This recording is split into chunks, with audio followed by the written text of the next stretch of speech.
नमस्कार आप सभी को स्वागत है चैनल कॉम्प्लेक्स केमिस्ट्री में। कॉम्प्लेक्स केमिस्ट्री में जैसा कि हम क्लास 10 की पूरी साइंस यहाँ पे पढ़ रहे हैं और हम हाउ डू ऑर्गेनिजम्स रिप्रोड्यूस इसका लेक्चर नंबर 2 आज लेके आए हैं आपके लिए। ए सेक्सुअल रिप्रोडक्शन हमारा हो गया है। अब हम पढ़ेंगे यहाँ से सेक्सुअल रिप्रोडक्शन क्या होता है। ठीक है, चलिए सेक्सुअल रिप्रोडक्शन क्या है। यहाँ पे ऑफस्प्रिंग जो है उसको प्रोड्यूस करना है with the help of two parents.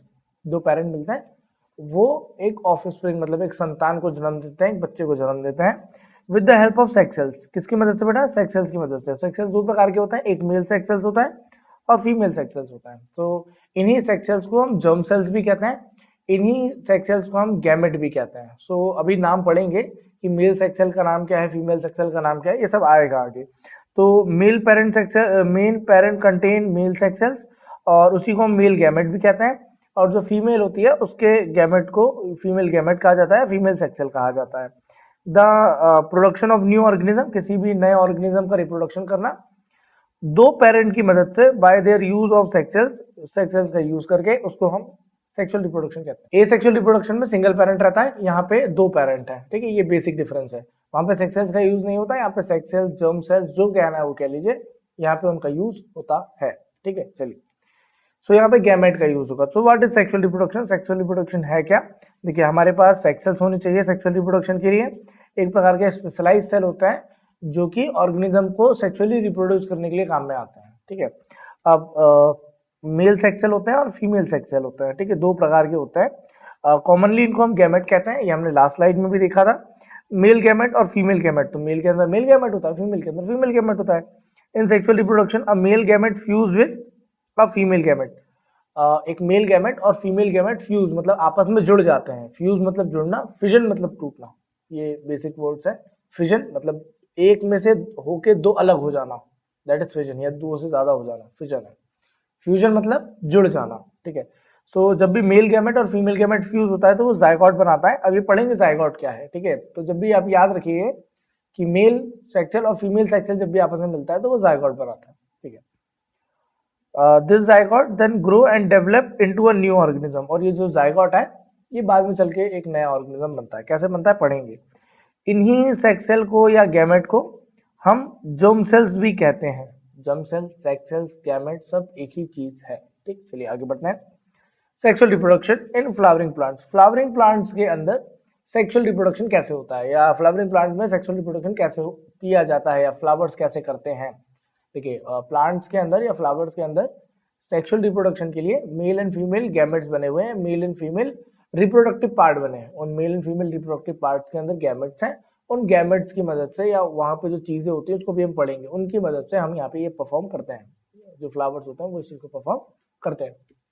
ठीक है, तो फ्लावर्स के भी कुछ पार्ट है, तो फ्लावर्स के थ्रू ही प्लांट के अंदर सेक्सुअल रिप्रोडक्शन होता है। ठीक है, चलिए देखते हैं। थोड़ा ह्यूमन बीइंग से डिफरेंट होता है ना, ह्यूमन बीइंग की तरह नहीं होता है, थोड़ा सा डिफरेंट प्रोसेस। अभी समझते हैं। देखिए यहाँ पे जो सेक्सुअल रिप्रोडक्शन है वो प्लांट के अंदर कुछ पार्ट्स में होता है, टेक प्लेस करता है। देखिए प्लांट के अंदर एक मेल ऑर्गन होता है जिसको हम स्टेमन कहते हैं, और उसमें फीमेल गैमेट होता है। उस मेल गैमेट को हम पॉलन ग्रेन कहते हैं। ठीक है, तो दो चीजें, मेल रिप्रोडक्टिव ऑर्गन को हम स्टेमन कहते हैं। स्टेमन के अंदर मेल रिप्रोडक्टिव सेल्स या सेक्स सेल्स या गैमेट होता है जिसको हम पॉलन ग्रेन कहते हैं। ठीक है, सिमिलरली फीमेल ऑर्गन जो होता है फ्लावर का उसको हम कार्पल कहते हैं। मेक्स फीमेल गैमेट बनाता है। The female gamete are present in ovule. वो कहाँ पे प्रेजेंट होता है? ओव्यूल के अंदर प्रेजेंट होता है, उसको हम ओवा या एग कहते हैं। ठीक है, सो फीमेल रिप्रोडक्टिव ऑर्गन, जो फ्लावर का फीमेल रिप्रोडक्टिव ऑर्गन है उसको हम कार्पल कहते हैं। उसका जो सेक्स सेल है वो ओवम के अंदर होता है। ठीक, उसको हम ओवा या एग कहते हैं। ठीक है, तो ये बेसिक टर्म्स है, मेरे ख्याल में समझ में आ गया होगा। फ्लावर को देख लेते हैं। देखिए फ्लावर के ना बहुत सारे पार्ट्स होते हैं। अब कौन कौन से पार्ट्स हैं? देखिए मेल और फीमेल रिप्रोडक्टिव पार्ट तो समझ में आ ही गया होगा, स्टेमन और कार्पल। ये mail and female respectively mail and female reproductive part है। ठीक है, मतलब स्टेमन मेल है, कार्पल फीमेल है। तीन पार्ट्स और दिए हैं, रेसेप्टल, सेपल और पेटल। अब ये कहाँ कहाँ होते हैं? देखो जो बेस वाला पार्ट होता है ना, जो बेस वाला पार्ट आपको दिख रहा है ये रेसेप्टल है।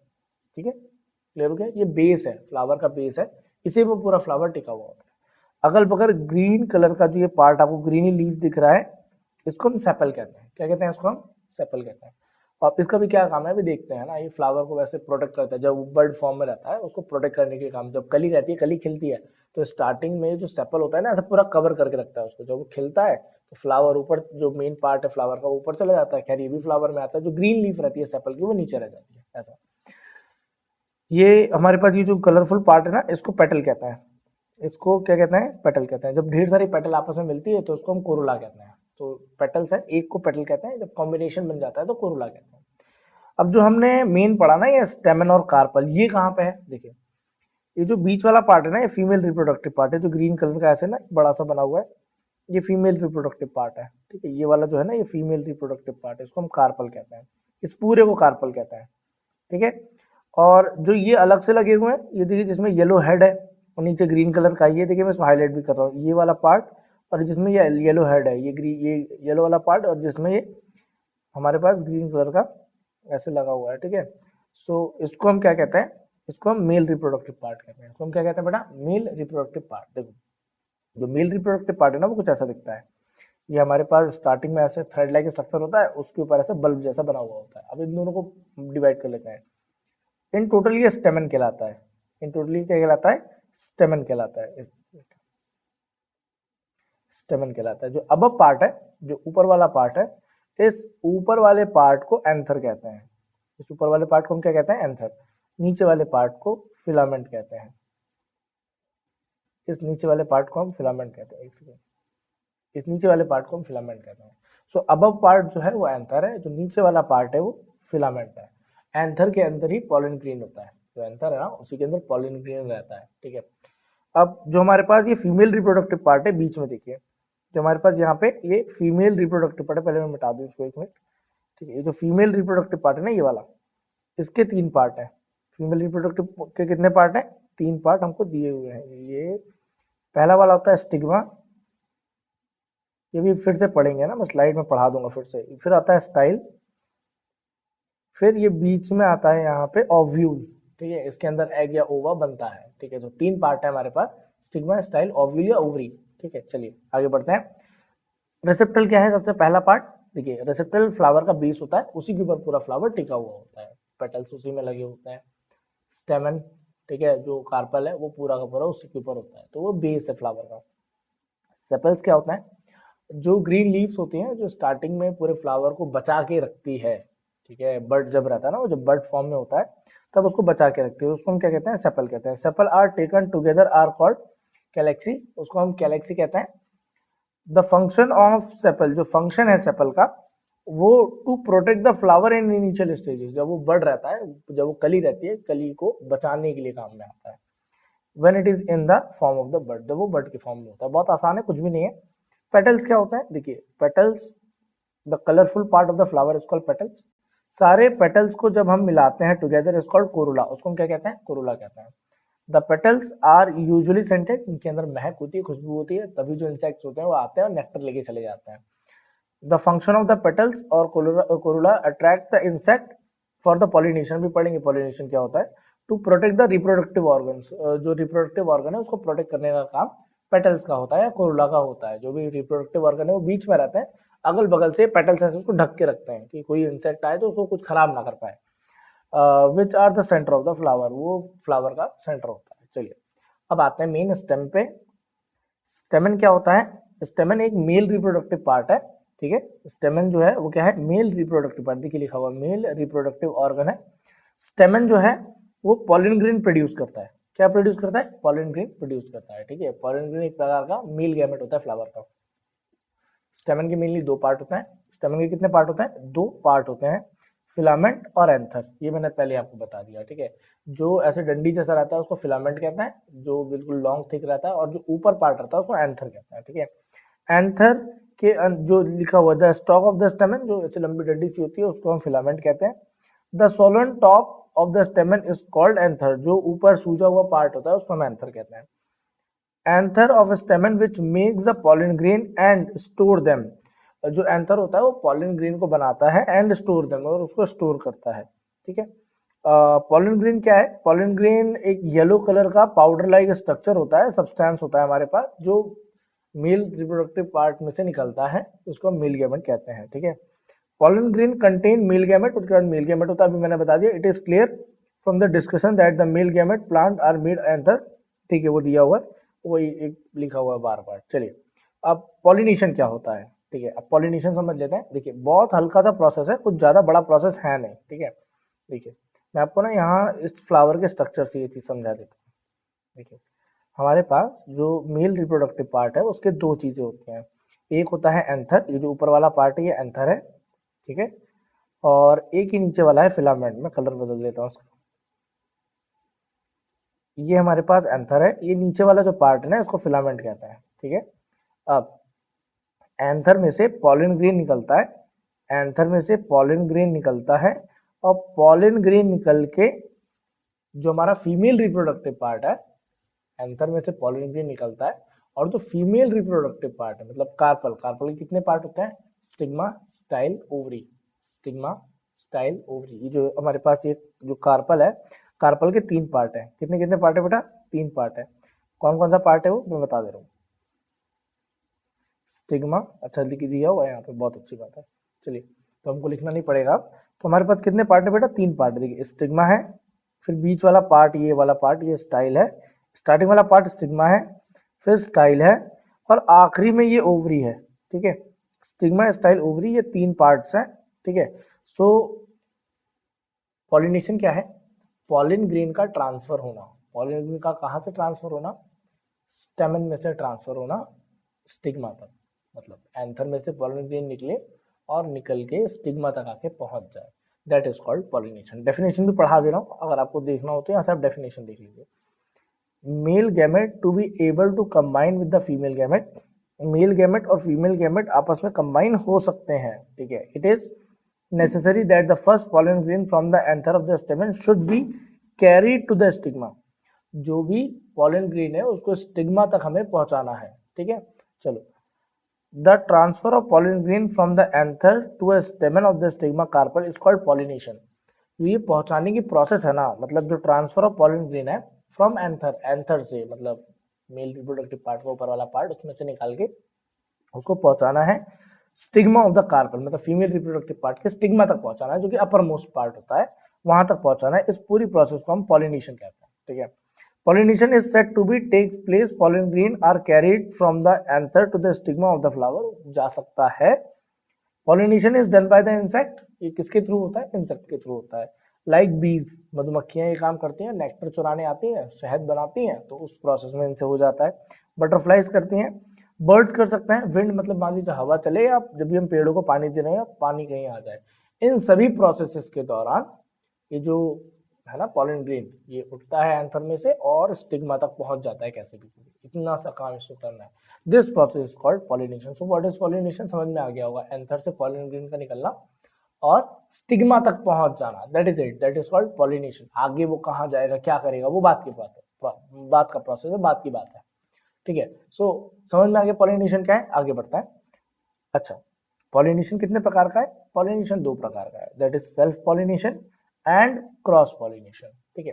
सेल्फ पॉलिनेशन क्या है, क्रॉस पॉलिनेशन क्या है, देखिए जब भी पॉलन ग्रेन ट्रांसफर होगा, ठीक है, एंथर में से निकलेगा, मतलब पॉलन ग्रेन कहां से निकलेगा, एंथर में से निकलेगा, ठीक है, एंड ट्रांसफर मतलब एंथर में से पॉलन ग्रेन निकल के ट्रांसफर हो रहा है, कहां ट्रांसफर हो रहा है, stigma of the same flower, खुद ही के फ्लावर में जाएगा, या खुद के प्लांट के किसी दूसरे फ्लावर में चला जाएगा। अरे ऐसा मान लो कि जैसे मान लीजिए यहाँ पे एक प्लांट है और इस प्लांट में एक फ्लावर ये है, मेरी ड्राइंग तो उतनी अच्छी नहीं है बट स्टिल एक फ्लावर ये है और एक फ्लावर ये है, अब मेरे से बन नहीं रहा है लेकिन ठीक है स्टिल मैं बताने की कोशिश करता हूँ। मान लीजिए इसका जो यहाँ पे एंथर है, एंथर में से इसी के पास चला जाए, ठीक है, इसी के स्टिग्मा पे चला जाए, या तो इस एंथर में से निकल के दूसरे वाले फ्लावर के स्टिग्मा में चला जाए, तो सेम प्लांट के उसमें क्या है ना, so that is called self pollination, ठीक है। व्हाट इज सेल्फ पॉलिनेशन, जब पॉलन ग्रेन निकल के ट्रांसफर हो, कहाँ ट्रांसफर हो, टू द सेम फ्लावर, खुद ही के फ्लावर में जब भी ट्रांसफर हो उसको हम सेल्फ पॉलिनेशन कहते हैं, ठीक है। When the pollen grain from the anther of the flower, जब एंथर में से निकले ऑफ वन प्लांट, किसी एक प्लांट के निकले, and transfer to the stigma of the flower of another similar plant, similar plant के किसी दूसरे प्लांट में चला जाए। सिमिलर प्लांट मतलब कहना क्या है, यहाँ के मान लीजिए यहाँ भी गेंदे का पौधा लगा है, यहाँ भी गेंदे का पौधा लगा है, लेकिन इस बार जो स्टेमन में से निकला हुआ पॉलन ग्रेन है वो खुद ही के प्लांट में नहीं जा रहा है, वो दूसरे वाले सेकेंड वाले में ट्रांसफर हो जा रहा है। सिमिलर प्लांट होंगे तो भी चलेगा।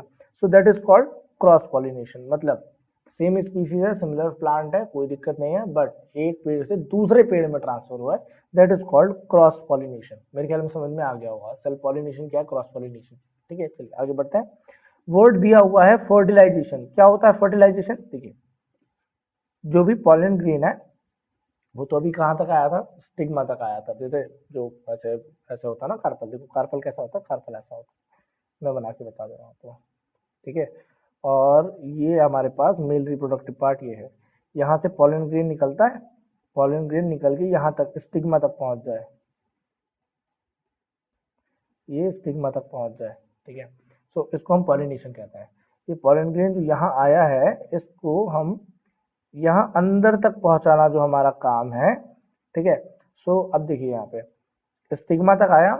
ठीक है, the next step is fertilisation. मतलब पहले तो यहाँ से यहाँ ट्रांसफर हो गया, उसको बोलते हैं पॉलिनेशन। तो नेक्स्ट स्टेप क्या है, फर्टिलाइजेशन। मतलब स्टिग्मा से जो पॉलन ग्रेन है वो निकल के आके सीधा ओवरी में आ जाए। ठीक है, सो व्हाट इज फर्टिलाइजेशन? जब fertilisation occur when male gamete कहाँ, पॉलन ग्रेन जो कि एंथर में प्रेजेंट था, वहां से पॉलन ग्रेन निकले and join with the female gamete. अब फीमेल गैमेट क्या होता है, देखिए तीन पार्ट है, स्टिग्मा, स्टाइल एंड ओवरी। तो ये जो आपके पास मेल गैमेट है ये यहाँ ओवरी तक आ जाए। ठीक है, मेल गैमेट कहाँ आ जाए बेटा, ओवरी में आ जाए, यहाँ से निकले और मेल गैमेट यहाँ ओवरी में आके एंडिंग में आके रुक जाए। इसको हम, इस प्रोसेस को हम फर्टिलाइजेशन कहते हैं। ठीक है, so what is pollination? Anther में से पॉलन ग्रेन का निकलना और स्टिग्मा तक पहुंचना। इसके बाद का प्रोसेस, स्टिग्मा से पॉलन ग्रेन निकले, निकल के सीधा कहाँ पहुंचे, ओवरी में। तो ओवरी में जाके जब दोनों फ्यूज होते हैं उस प्रोसेस को हम फर्टिलाइजेशन कहते हैं। मतलब मेल गैमेट और फीमेल गैमेट का आपस में मिलना, दैट इज कॉल्ड फर्टिलाइजेशन। ठीक, मेरे ख्याल में समझ में आ गया होगा। आगे बढ़ते हैं। देखिए हमारे पास दिया है formation of seed and fruit. Seed और फ्रूट का फॉर्मेशन कैसे हो रहा है? ठीक है, formation of fruit and seed. Fruit और सीड कैसे फॉर्मेशन होता है? देखिए बहुत आसान है। ये पॉलन ग्रेन यहाँ पे आया है, मैं थोड़ा सा कलर बदल देता हूँ इसका। ठीक है, पॉलन ग्रेन यहाँ तक आया है, यहाँ तक आने के बाद पॉलन ग्रेन आगे चल के शिफ्ट हो जाएगा। देखिए यहाँ पे पॉलन ग्रेन आया है जहाँ पे ये मैंने ब्लैक कलर का बनाया हुआ है। पॉलन ग्रेन यहाँ से पॉलन ट्यूब में एंटर करेगा, ये पॉलन ट्यूब है। ठीक है, जो पॉलन ग्रेन के जाने का रास्ता होता है उसको हम पॉलन ट्यूब कहते हैं। तो ये पॉलन ट्यूब में एंटर कर रहा है यहाँ से, ये पॉलन ट्यूब में ऐसे करके नीचे जा रहा है, पॉलन ग्रेन ऐसे करके शिफ्ट होगा नीचे, ये पॉलन ग्रेन यहाँ से नीचे जाएगा। ठीक है, ये एरो के साथ आप देखते जाइए, पॉलन ग्रेन यहाँ से ऐसे करके नीचे जाएगा। ठीक है, और ये जगह है इसको हम कहते हैं ओवरी। इस जगह को हम क्या कहते हैं बेटा, ओवरी। ओवरी के अंदर क्या होता है, ओव्यूल होता है। ओवरी के अंदर क्या होता है, ओव्यूल, और ओव्यूल के अंदर होते हैं ओवा या एक्स। वहां पे जाके ये पॉलन ग्रेन जाके यहाँ पे फ्यूज हो जाता है। फ्यूज होने के बाद ये फ्रूट और सीड का फॉर्मेशन करता है। ठीक है, वहीं पे एक टॉपिक आता है डबल फर्टिलाइजेशन क्या होता है, बहुत लेंथी टॉपिक है, आएगा आगे फर्दर स्टडीज में आपको। चलिए आगे बढ़ते हैं। दिया हुआ जर्मिनेशन ऑफ सीड। जर्मिनेशन क्या होता है? ठीक है, अब यहाँ हम जान लेते हैं व्हाट इज जर्मिनेशन। देखो अभी तक तो हम क्या कर रहे थे, एक सीड बना रहे थे, तो सीड बनाने का जो प्रोसेस है that is called fertilisation. Fertilisation होता है, वहां से सीड और फ्रूट बन जाते हैं। ठीक है, अब दिया हुआ है germination of seed. Germination of seed का क्या मतलब है? देखिए seed obtain from plant are usually very dry. जो भी सीड प्लांट से मिलते हैं वो बहुत ज्यादा क्या होता है, ड्राई होते हैं। ठीक है, इन दिस ड्राई स्टेट, इस सूखे मतलब जो सीड है इसमें तो कभी प्लांट उगेगा नहीं। Seed can remain alive but inactive for a long period है। जैसे सूखे सीड है जो हम कंटेनर के अंदर बंद करके रखते हैं, घर के अंदर चने सुखा के रखते हैं, इन सबसे कभी भी प्लांट बनने वाला नहीं है। ठीक है, इनएक्टिव फॉर्म में। एक्टिव फॉर्म क्या है, सीड क्यों आता है कि वो एक नया प्लांट बना सके। ठीक है, वो फर्टिलाइजेशन से बना हुआ एक चीज है जिससे कि हम एक नया ऑर्गेनिज्म, एक नया प्लांट फिर से बना सकते हैं। ठीक है, तो they are said to be dormant, उसको हम डोरमेंट कहते हैं। एक ऐसा पार्ट जहाँ पे इनएक्टिविटी आ जाए, जहाँ पे प्लांट ग्रो ना कर सके, मतलब जो सीड है वो ग्रो करके एक नया प्लांट ना बना सके, उसको कहते हैं डोरमेंसी। या डोरमेंट कहते हैं उसको, ठीक है। When a seed get water, जब भी सीड को पानी, एयर और वार्मथ मिलता है, ये सब चीजें जब मिलती है, मतलब एक सूटेबल कंडीशन मिलती है, उस सूटेबल कंडीशन में जो सीड है वो उगने लग जाता है। आपने देखा होगा जर्मिनेशन ऑफ सीड, घर में हम चने अंकुरित करके जो खाते हैं वो जर्मिनेशन ऑफ सीड ही तो है, और क्या है, एक हम पानी भी उग के रखते हैं उसको, तो उसको एक कंडीशन मिलती है, एक एटमोसफियर मिलता है, उस एटमोसफियर में वो सीड ग्रो करना चालू करता है, वो प्लांट बनना चालू कर देता है। सो सीड जो था, जो पहले डब्बे में रखा था, वो मतलब एक्टिवेटेड फॉर्म में नहीं था, जब जैसे उसको पानी के अंदर डाला तो वो एक्टिव फॉर्म में आ गया। When a seed being grow, जैसे सीड ग्रो होना चालू होता है, it is set to be germinated, उसको हम जर्मिनेटेड कहते हैं। Thus, the beginning of the growth of the seed is called germination of seed. इन सभी को हम क्या कहते हैं, जर्मिनेशन ऑफ सीड कहते हैं। मतलब कुल मिला के जो सीड है उससे प्लांट बनने की प्रोसेस चालू करवाना, that is called germination. Dormancy को ब्रेक करना, डोरमेंसी क्या होता है, इनएक्टिव फॉर्म जहाँ पे सीड ग्रो नहीं करना चाहते, दैट इज कॉल्ड डोरमेंसी। और उस डोरमेंसी को ब्रेक कर दिया है, उखाड़ के फेंक दिया, अब नया जर्मिनेशन चालू कर दिया, एक नया सीड बनना चालू हो गया है, ठीक है। चलिए, तो यहाँ पे देखिए दो पार्ट दिए हुए हैं, एक सीड है उसको ऐसे दो पार्ट में से खोल दिया है, ठीक है। एक सीड है, ये जैसे एक सीड है ये वाला चने का, इस चने के सीड को दो पार्ट में ऐसे ऐसे डिवाइड कर दिया है। जब ये जर्मिनेशन होगा ना, जर्मिनेशन में दो पार्ट आएंगे, देखिए ये सीड है, दोनों पार्ट को ऐसे अलग अलग कर दिया है, ऐसे करके, ऐसे जैसे सीड ऐसा होता है गोल सा, इसको खोल के ऐसा रख दिया, या ऐसा आपके सामने देखिए ऐसा खोल के रख दिया है, ठीक है। तो इसमें दो पार्ट है, एक होता है प्ल्यूम्यूल जिसको हम शूट कहते हैं, एक होता है रेडिकल। मतलब इसमें दो पार्ट है, एक सीड का पार्ट अबव वाला पार्ट होता है, ऊपर वाले पार्ट को हम प्ल्यूम्यूल कहते हैं, जिससे कि स्टेम बनेगा आगे चल के, जिससे शूट बनेगा आगे चल के। और एक होता है रेडिकल वाला पार्ट, एक होता है नीचे वाला पार्ट, ये रेडिकल वाला पार्ट है, एक सेकंड, एक ही नीचे वाला पार्ट, ये जो नीचे वाला पार्ट है ना, इसको हम रेडिकल कहते हैं। इस नीचे वाले पार्ट को हम क्या कहते हैं, रेडिकल कहते हैं। ये आगे चल के क्या बनेगा, रूट बनेगा। तो एक ही सीड में से दो पार्ट होता है, रूट और शूट, प्ल्यूम्यूल, ठीक है, और एक रूट वाला पार्ट जिसको हम रेडिकल कहते हैं। प्ल्यूम्यूल और रेडिकल दो पार्ट होता है। ये जर्मिनेट होता है, जो भी न्यूट्रिशन है वो कॉटिलेडॉन से लेते हैं, मतलब जो अगल बगल वाले कॉटिलेडॉन्स है इनसे न्यूट्रिशन लेते हैं। न्यूट्रिशन हेल्प करता है कैसे ग्रो करे, एक इन्वायरमेंट भी चाहिए होता है उस कॉटिलेडॉन को कि किस एटमॉस्फेयर में वो उसको न्यूट्रिशन दे सकता है। तो व्हाट इज जर्मिनेशन, एक किसी भी सीड से नया प्लांट बनाना, उसको हम जर्मिनेशन कहते हैं। चलिए आगे बढ़ते हैं। ये एक प्रोसेस दिया है, जैसे एक सीड है, इसको एक मॉइस्चर मिल रहा है, यहाँ पे वार्मथ मिल रही है इस जगह पे, फिर इसके अंदर से रेडिकल निकलना ऐसे चालू होता है, मतलब जो रूट है वो रूट निकलना चालू होता है। ये रूट धीरे धीरे बन रहा है, और जो इसका कॉटिलेडॉन है, ये इसका कॉटिलेडॉन वाला पार्ट है, जो भी कवर्ड था अंदर वाला पार्ट उसको कॉटिलेडॉन कहते हैं। ये कॉटिलेडॉन वाला पार्ट है, जो ये ब्लैकनेस इसकी हट रही है, ये कॉटिलेडॉन है। ये रूट तो नीचे जा रहा है, ये रूट तो ऐसे नीचे जा रहा है। ये कॉटिलेडॉन से ऊपर क्या बन रहा है, ऊपर बन रहा है शूट, ऊपर क्या बन रहा है, ऊपर बन रहा है शूट। और नीचे क्या बन रहा है, नीचे बन रहा है रूट। तो हमारे पास यहाँ पे दो पार्ट हो रहे हैं, एक है रूट और एक है शूट। ऊपर वाला पार्ट है शूट, नीचे वाला पार्ट है रूट। तो एक ही सीड से जब जर्मिनेशन होता है तो दो चीजें होती हैं, एक रूट निकलती है नीचे, एक शूट निकलता है ऊपर, ठीक है। चलिए बहुत बढ़िया, आगे बढ़ते हैं। हमारे पास नेक्स्ट टॉपिक दिया हुआ है sexual reproduction in animals. Animals के अंदर सेक्सुअल रिप्रोडक्शन कैसे होता है, ठीक है। तो sexual reproduction in animals, animals के अंदर सेक्सुअल रिप्रोडक्शन कैसे होगा, बहुत सिंपल है, कोई बहुत बड़ा चीज नहीं है। एनिमल हैविंग मेल सेक्स और ऑर्गन्स होते हैं उनके पास, मेल सेक्स सेल्स होते हैं, sorry, that is called sperm, ठीक है। तो मेल सेक्स सेल्स होते हैं उसको हम स्पर्म कहते हैं। मेल सेक्स सेल बोल लूँ, गैमेट बोल लूँ, जर्म सेल्स बोल लूँ, सब कुछ एक ही बात है, मैं आपको पहले भी बता चुका हूँ, ठीक है। उसको हम स्पर्म कहते हैं, जो मेल सेक्स सेल्स होते हैं उनको हम स्पर्म कहते हैं।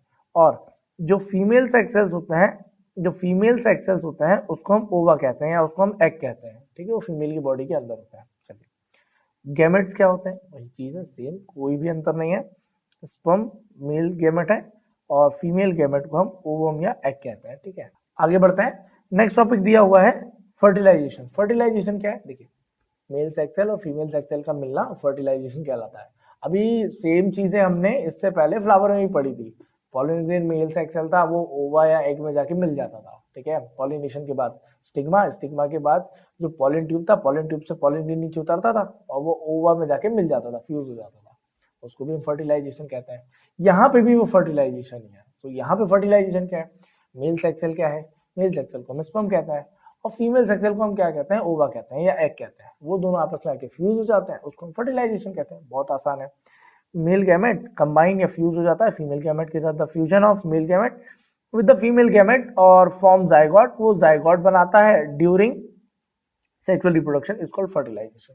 सेक्सुअल रिप्रोडक्शन के दौरान जाइगोट का बनना through the male and female sex cell के कॉम्बिनेशन से इज कॉल्ड फर्टिलाइजेशन। ठीक है, चलिए।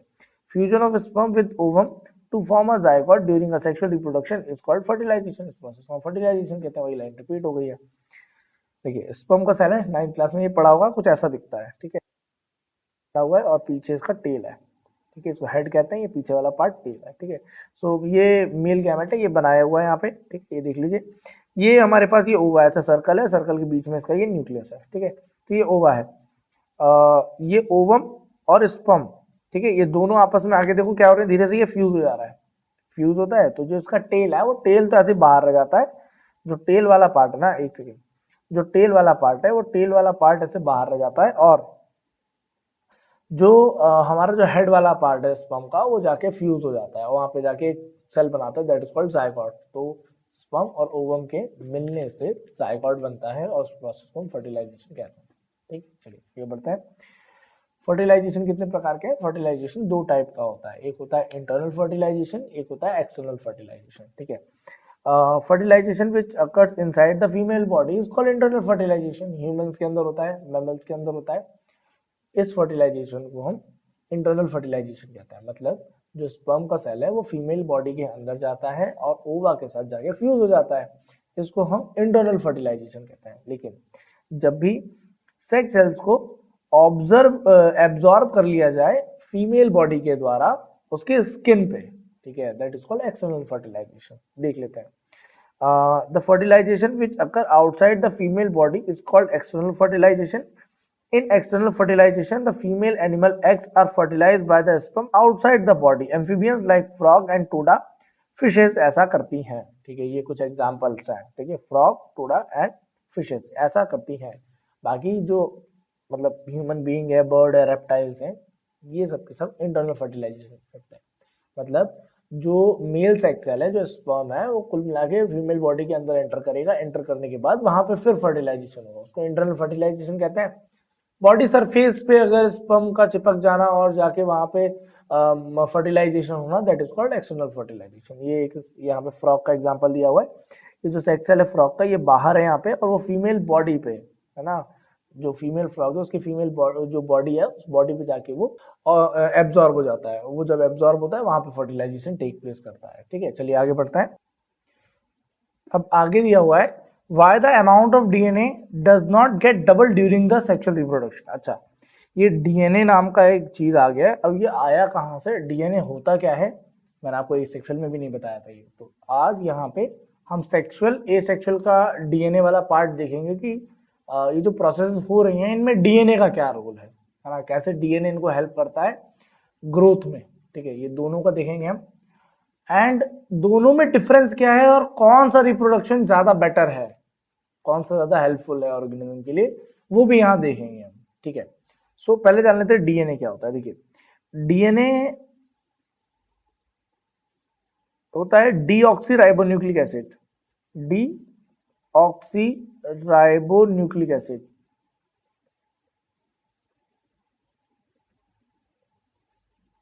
स्पेलिंग देख लीजिएगा आप लोग। ठीक है, डीऑक्सी राइबोन्यूक्लिक एसिड, इसके अंदर एक जेनेटिक मटेरियल होता है दैट इज कॉल्ड जीन। किससे बनता है बेटा, ये जीन से मिलके बनता है। ठीक है, एक हेरिडिटी इवोल्यूशन नाम का चैप्टर आएगा, उसमें ये पूरा अच्छे से पढ़ेंगे हम लोग कि ये जीन क्या होता है, क्रोमोसोम्स क्या होते हैं, कैसे बनता है ये सब कुछ पढ़ेंगे, कैसे जेनेटिक मटेरियल काम करता है। तो फिलहाल तो आप ये जान लीजिए, जीन एक चीज है, जीन एक जेनेटिक मटेरियल है, वो आपस में कंबाइन होकर क्रोमोसोम बनाता है, क्रोमोसोम आपस में कंबाइन होकर डीएनए बनाता है। So what is DNA? DNA is a deoxyribonucleic acid which carries genetic information. हमारे जीन्स की जो इंफॉर्मेशन है वो कैरी करता है from parent to the daughter cell, या parent to a child, a parent to a offspring. ठीक है, पेरेंट से ऑफस्प्रिंग तक जो कैरेक्टरिस्टिक्स हैं कि वो क्या काम करेगा, कैसे काम करेगा वो ऑर्गेनिज्म, क्या उसके फीचर्स होंगे, क्या उसके फंक्शंस होंगे, कैसा उसका बॉडी स्ट्रक्चर होगा, कैसे उसका फेस कट होगा, मतलब each and everything that mainly depends on deoxy ribo nucleic acid that is a part of genetic material. वो एक प्रकार का जेनेटिक मटेरियल होता है, उस पर ही डिपेंड करता है कि ऑर्गेनिज्म क्या करने वाला है, कैसे करने वाला है। डीएनए कहाँ होता है? न्यूक्लियस के अंदर। ठीक है, जैसे एक सेल है, सेल के अंदर न्यूक्लियस होता है, न्यूक्लियस के बीच में डीएनए का मटेरियल होता है। ठीक है, चलिए, तो ये हमें समझ में आ गया होगा मेरे ख्याल में। सो what is DNA? DNA is a deoxyribonucleic acid. DNA किससे बनता है? जीन से बनता है। जीन्स के पास एक जेनेटिक मटेरियल होता है, जेनेटिक मटेरियल जो हमारे फीचर्स को डिफाइन करता है, जो कि उस फीचर को पेरेंट से ऑफस्प्रिंग तक लेके जाता है। ठीक है, मेरे ख्याल में समझ में आ गया होगा डीएनए क्या है। ठीक है, डीएनए के अंदर कितने क्रोमोसोम होते हैं? हमारे पास 23 का पेयर होता है। 23 का पेयर, 23 का पेयर मतलब आपके पास टोटल होंगे 46, सॉरी 24 लिख दिया मैंने। कितने होंगे आपके पास? 46। तो 46 टोटल है। 46 जब आपस में पेयर बनाते हैं ना तो वो 23 बचता है, मतलब एक क्रोमोसोम दूसरा क्रोमोसोम, तो एक ये और एक ये, तो है तो ये दो, लेकिन इन दो का एक पेयर बनता है, तो वो है 23 का पेयर क्रोमोसोम का। ठीक है, इन 23 के क्रोमोसोम को जब हम मिला लेते हैं ना तो वो एक डीएनए बनाता है। ठीक है, जो सेक्स सेल्स होता है, सेक्स सेल के अंदर 23 का पेयर नहीं होता।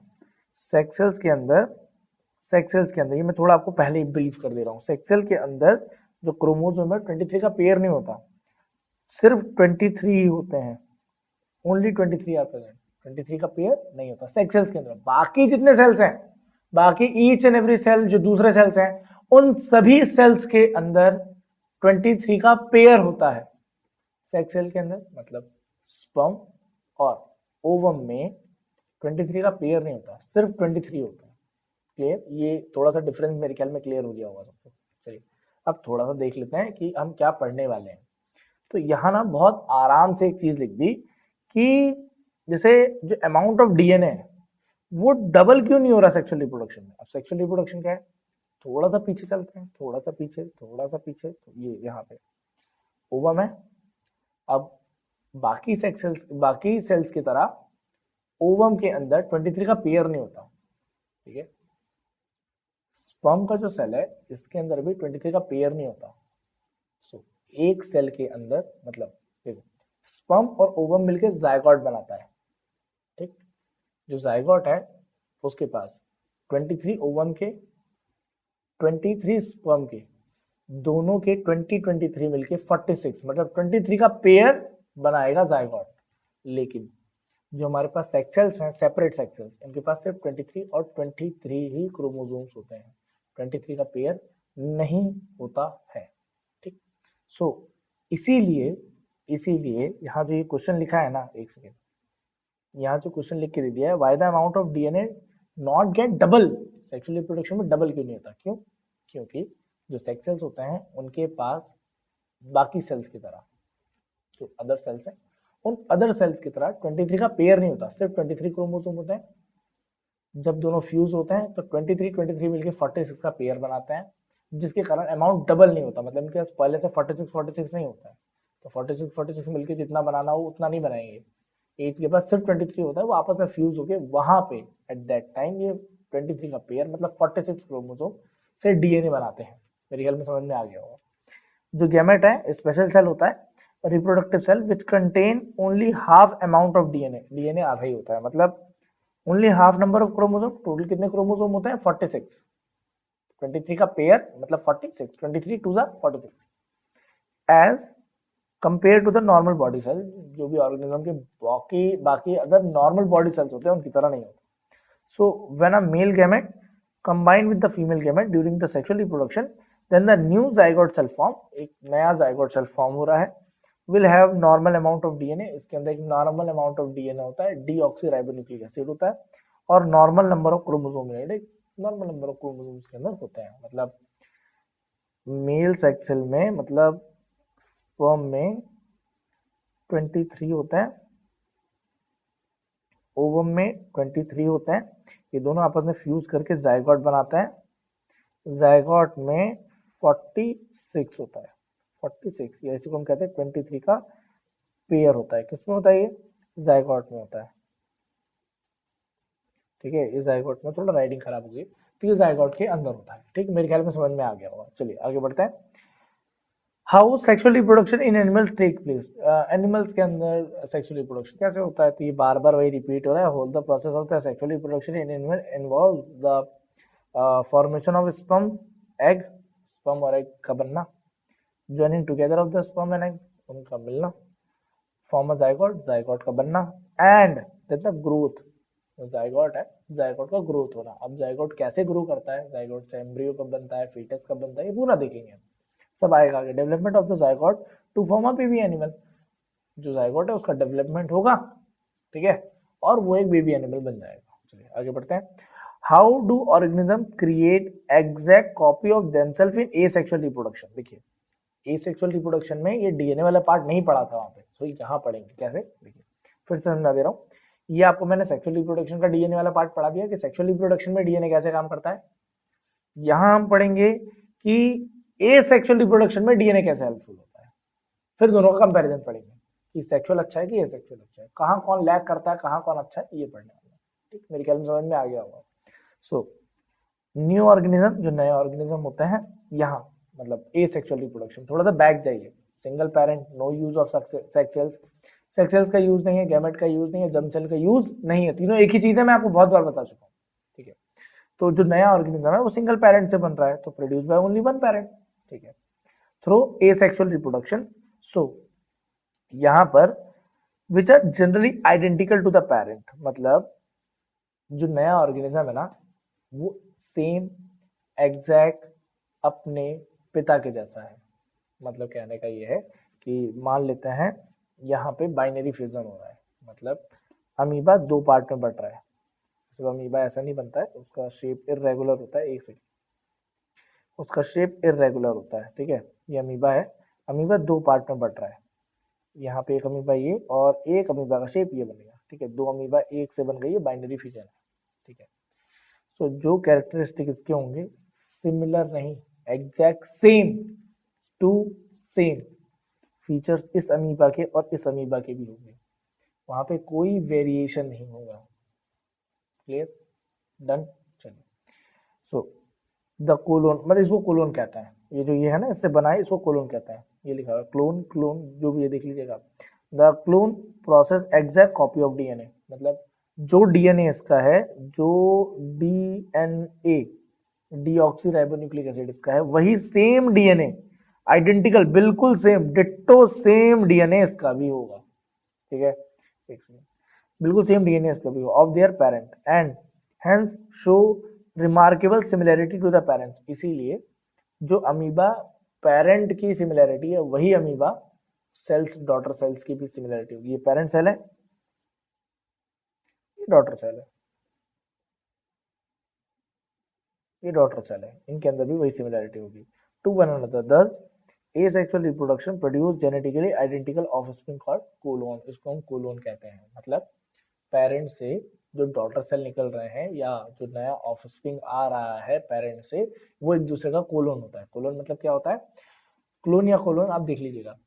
सो जो क्लोन है वो उसको क्यों कह रहे हैं, क्योंकि इसका जो डीएनए है और जो इनका डीएनए है वो सेम टू सेम है। सेक्सुअल में थोड़ा सा बदल जाता है, थोड़ा सा ज्यादा ही बदल जाता है, ए सेक्सुअल रिप्रोडक्शन में बदलता नहीं है। मैं बहुत जोर देके ये बात बोल रहा हूँ, ठीक है, क्योंकि इसका आगे मतलब आएगा। The clone of the plant produced by the asexual reproduction such as cutting, layering, grafting और टिश्यू कल्चर, ये कुछ मेथड्स हैं जिससे हम कोलन बना सकते हैं। ठीक है, these days techniques has been developed by the colon even in the animals, animals का भी कोलोन मतलब एग्जैक्ट कॉपी एनिमल्स का भी हम बना सकते हैं आज की टेक्नोलॉजी में। Dolly the sheep hits the deadline in 1997 में पहला कोलोन बनाया गया। ठीक है, प्रोड्यूस द एनिमल कोलोन, पहला एनिमल कोलोन बनाया गया, मतलब exact same to same animal, मतलब इसका भी डीएनए सेम, दूसरा जो एनिमल बना इसका भी DNA same, exact same DNA बनाया गया।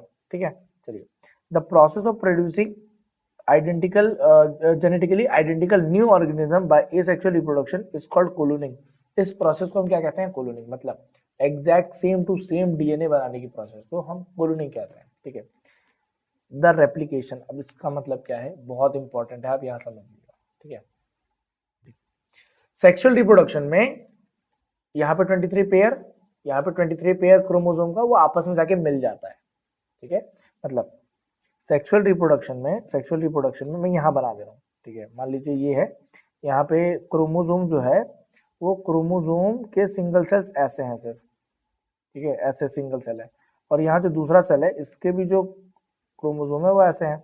ये दोनों आपस में मिल जाएंगे। मिलने के बाद क्या बनाएंगे, मिलने के बाद इनके जो क्रोमोसोम है वो ऐसे करके मतलब आपस में फ्यूज हो जाएगा। थोड़ा सा यहाँ मैं बना नहीं पाया लेकिन वो फ्यूज हो जाएगा आपस में, ठीक है। अभी आगे डायग्राम्स आएंगे, मैं दिखा दूंगा सबको। यहाँ पे रेप्लिकेशन होता है, मतलब जो डीएनए पहले से प्रेजेंट है ना, उसी प्रेजेंट वाले डीएनए से एक नया डीएनए बनाना, ठीक है। वहां पे कुछ केमिकल रिएक्शंस होता है, उन केमिकल रिएक्शंस मतलब एक डीएनए है, मान लो एक सेल है, एक सेल में पहले से ये डीएनए प्रेजेंट है, ऐसे मान लेते हैं पहले से ये डीएनए प्रेजेंट है, ठीक है, ऐसे। और इसी डीएनए से जब दो नए बनेंगे ना, तो सेम टू सेम एक डीएनए यहाँ बना लेंगे नया, बिल्कुल नया, कोई दिक्कत नहीं। फिर एक डीएनए यहाँ बना लेंगे बिल्कुल नया, सेम टू सेम, ठीक है। इसको बोलते हैं रेप्लिकेशन। इसको क्या बोलते हैं बेटा, रेप्लिकेशन। मतलब रेप्लिकेशन क्या है, डीएनए से कुछ बायोकेमिकल रिएक्शन करा के एक फिर से जेनेटिक मटेरियल बना लेना। अच्छा, अब मैंने तो स्टार्टिंग में कह दिया कोलोन बन जाता है, मतलब एकदम सेम टू सेम डीएनए बन जाता है। कोलोनिंग क्या है, डीएनए बनाने का process, same to same DNA बनाना। वो जो डीएनए बनाने का प्रोसेस है ना, उसको हम रेप्लिकेशन कहते हैं। मतलब एक रेप्लिकेशन होता है, उसको कहते हैं रेप्लिकेशन और कॉपिंग। देखो बोल रहा ना, कॉपी निकाल देना। जो डीएनए है ना, सुनो, ये मान लो अमीबा है, अमीबा का जो यहाँ पे अमीबा है, इसका सेम टू सेम एक अमीबा यहाँ भी बन रहा है। तो इसके डीएनए को मैंने कॉपी किया होगा ना भाई, तभी तो बन रहा है। वही कहना चाह रहा है वो, द रेप्लिकेशन और द कॉपिंग ऑफ द डीएनए, ठीक है, बाय सर्टेन बायोकेमिकल रिएक्शन, कुछ बायोकेमिकल रिएक्शन करा के, विच सिंथेसाइज, जो कि बनाता है मोर ऑफ जेनेटिक मटेरियल, ज्यादातर जेनेटिक मटेरियल। अच्छा, ऐसा कोई भी बायोकेमिकल रिएक्शन नहीं है जो 100% सेम टू सेम डीएनए बना दे। थोड़ा बहुत चेंज करेगा, थोड़ा बहुत चेंज लाएगा ही लाएगा, उसके बिना पॉसिबल ही नहीं है। सो जो भी डीएनए बन रहा है उसमें कुछ ना कुछ तो चेंज आएगा, कोलोन में कुछ ना कुछ तो चेंज हमेशा के लिए आएगा। चलिए आगे बढ़ते हैं। The two DNA molecules formed by the replication is not exactly the identical, हमेशा आइडेंटिकल नहीं होगा, मैंने पहले ही बता दिया आपको। रेप्लिकेशन मतलब कॉपिंग ऑफ जो डीएनए है, molecule will lead slightly variation, कुछ वेरिएशन उसके अंदर आता है, तो थोड़ा सा वेरिएशन मतलब बदलाव आ जाता है। DNA कॉपिंग asexual reproduction characteristic the parents organism transmitted offspring the same time, occasional variation also producing the offspring। वो ये कहना चाह रहा है कि मान लो पेरेंट से जो ऑफस्प्रिंग बन रहा है ना, उसके अंदर सेम टू सेम डीएनए आ रहा था, लेकिन थोड़ा सा वेरिएशन आ गया। वेरिएशन आ गया का क्या मतलब है कि पेरेंट के कैरेक्टरिस्टिक्स से थोड़े से कैरेक्टरिस्टिक्स बदल जाएंगे। हो सकता है लाइफ एक्सपेक्टेंसी बढ़ जाए, मतलब जो जीवन जीने का जो लाइफ जो टाइम है वो बढ़ जाए।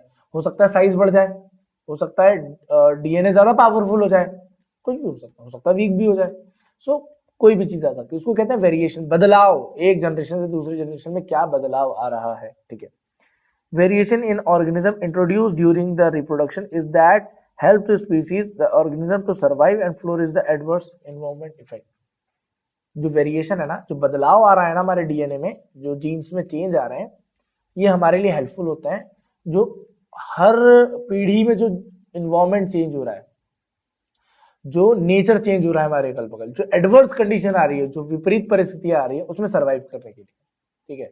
जैसे ह्यूमन बॉडी है, गर्मी आती है तो अपने आप स्वेट निकलना चालू हो जाता है, मतलब ठंडी आएगी तो हम अपने आप मोटे कपड़े पहनना चालू कर देंगे। तो ये एडेप्टेशन है बॉडी का, बॉडी अपने आप को एडेप्ट करती है एज पर द इन्वायरमेंट, ठीक है। चलिए आगे बढ़ते हैं।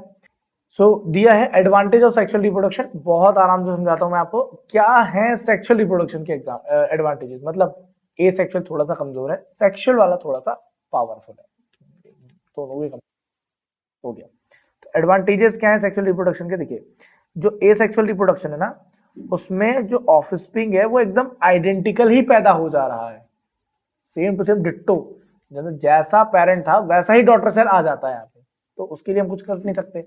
यहाँ पे जो वेरिएशन है ना, मतलब जो ए सेक्सुअल रिप्रोडक्शन है उसमें वेरिएशन कम होता है। किसी भी ऑर्गेनिज्म में अगर वेरिएशन कम है, वेरिएशन मतलब अगर बदलाव कम हो रहा है, तो वो कम पावरफुल बन रहा है। अगर वो कम पावरफुल बनेगा तो वो एडेप्ट नहीं कर पाएगा।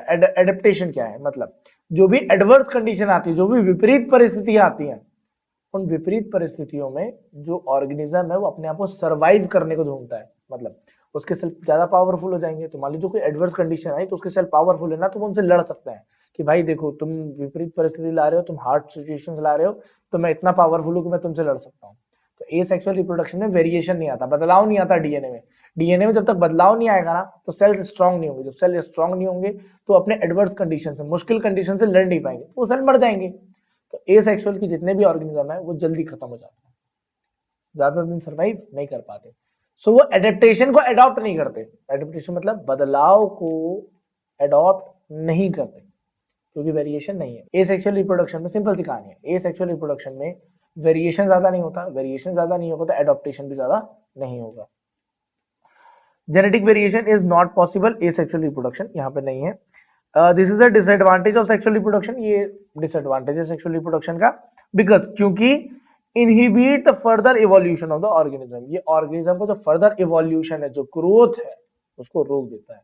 मतलब इवोल्यूशन मतलब होता है विकास, डेवलपमेंट, उन्नति, ग्रोथ होना किसी चीज का, वो रोक देता है ए सेक्सुअल रिप्रोडक्शन। बहुत सिंपल सी कहानी। सेक्सुअल रिप्रोडक्शन में क्या होता है, जो ऑफस्प्रिंग है, मतलब जो संतान पैदा हो रही है, जो बच्चा पैदा हो रहा है, उसमें जेनेटिक मटेरियल मिल जाता है, फादर का भी और मदर का भी। जब दोनों का जेनेटिक मटेरियल मिलता है, मतलब स्पर्म मिल रहा है, ओवम मिल रहा है, 23 ये अलग है, 23 फीमेल के अलग है, दोनों आपस में फ्यूज हो रहे हैं। फ्यूज होने के टाइम पे वेरिएशन आ जाता है कि यार इसके कैरेक्टरिस्टिक तो अलग थे, इसके कैरेक्टरिस्टिक अलग हैं, दोनों आके मिल गए। अब मिलने में क्या होगा यार, इसके कुछ कैरेक्टरिस्टिक आ जाएंगे, कुछ इसके आ जाएंगे। तो यहाँ पे डीएनए को काम करने का मौका मिलता है, वो सीक्वेंसिंग चेंज कर देता है। जैसे मान लो एक एग्जांपल ले लेता हूँ मैं, एक मिनट में थोड़ा सा आगे बढ़ के मैं कहीं खाली स्पेस देख के आपको बता देता हूँ, ठीक है। एक सेकेंड यहीं पे बना देता हूँ मैं, इसको मैं मिटा दे रहा हूँ, यहीं बना देता हूँ। देखिए मैं आपको समझाता हूँ। हमारा जो डीएनए है ना, डीएनए के अंदर ऐसा कोडिंग होती है। अब कोडिंग कैसे होती है वो थोड़ा समझाता हूँ। देखिए मान लीजिए जो मेल स्पर्म है, उसका जो डीएनए आया है, उसका जो क्रोमोसोम आया है ना, एक सेकेंड, उसका जो क्रोमोसोम आया है वो कुछ ऐसा आया है, उसमें ऐसे कोडिंग लगी है A B C D E, वैसे तो 4 ही होती है, आप 4 ही लिखो, हटाओ, अभी तो एबीसीडी आवे समझो। फिर आ जाएगा बी सी ए, और जो मान लो फीमेल सेक्सुअल है उसका कोडिंग कुछ ऐसा आया है, उसका कोडिंग आया है ऐसा मान लेते हैं कि पी क्यू आर और एस, ठीक है। अब ये दो आर एस और फिर मान लेते हैं क्यू पी, ठीक है। वैसे इतना वेरिएशन नहीं आता, तो मान लो फिलहाल ऐसा कुछ है, ठीक है, क्योंकि इतना ज्यादा नहीं पढ़ रहे हैं, ये 11th और 12th का पार्ट है मेनली। इन मतलब ये 23 पेयर यहाँ पे, 23 यहाँ पे मेल का, ये मेल का मान लेते हैं, ये मेल का और ये फीमेल का, ये 23 क्रोमोसोम मिलके बनाया ना, ये उसकी कोडिंग है, ये क्रोमोसोम नहीं है एबीसीडी, ये क्रोमोसोम, ये उसकी कोडिंग है। मतलब डीएनए के अंदर बहुत कुछ होता है, ठीक है, ये उसकी कोडिंग है। अभी दोनों आपस में मिले, अब मिलने के बाद क्या होगा, यहाँ देख लो, मैं ऊपर बना देता हूँ, ठीक है।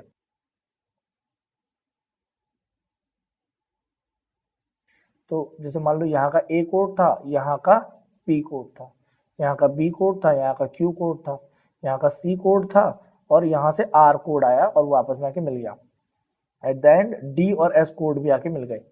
फिर यहां से बी कोड आया, यहां से क्यू कोड आ गया, अगेन यहां से सी कोड आया, यहां से एक सेकेंड, यहां से सी कोड आया, यहां से पी कोड आ गया। देखिए ऊपर से ए और पी मिल रहे थे, बी और क्यू मिला, सी और आर मिला, डी और एस मिला।